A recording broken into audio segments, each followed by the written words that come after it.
Today on the bench we're going to tie you up the Columbia River Nymph.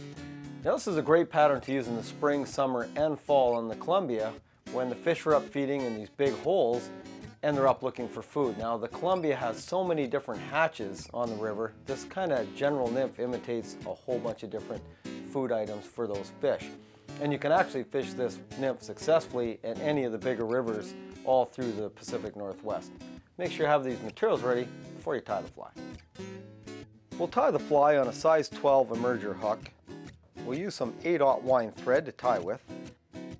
A 5/32 gold tungsten bead is the bead. Some wine marabou with red crystal flash for the tail. Some claret marabou as the body. And fine copper wire for the rib. To start the fly off, I've put my bead on and tied on my thread. Now I've taken a small little clump of my wine marabou. And this tail has got to be kept fairly short, so I actually measure it about the length of the hook, and then we'll extend that back for the tail. So match the length of the tail to about the length of the hook, and tie it down into the bend of the hook.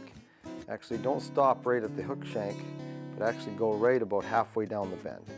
We want a small amount of flash on the tail, and very, very discreet flash. So I'm going to take one strand of my red crystal flash.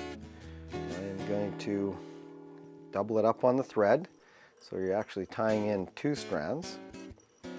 And again, tie it down and then cut it to the same, like just slightly shorter than the tail you just tied in.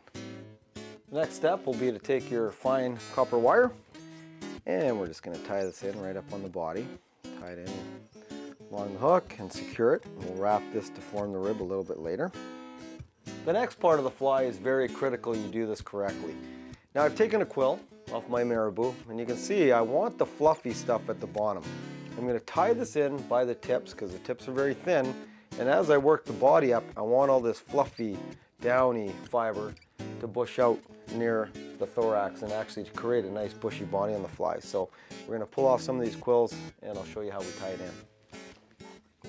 Now I'm going to take it in, and again tie them in by the tips and wrap it back towards the tail.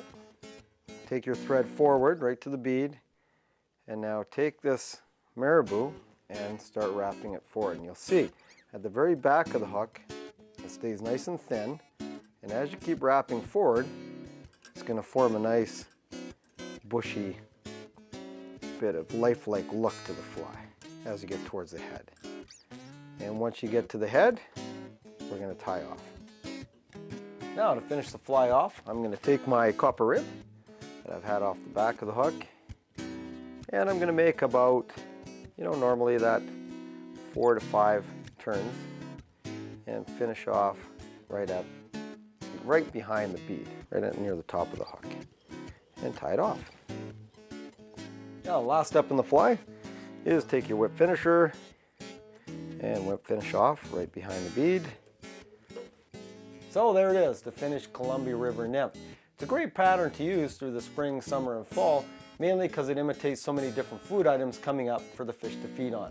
Give it a try, I think you'll have success. To watch all our latest Sport Fishing on the Fly episodes and to order Sport Fishing on the Fly merchandise, head to www.sfotf.ca, and if you would like to book an adventure like this one showing, head to ontheflyadventures.ca and book yourself the trip of a lifetime.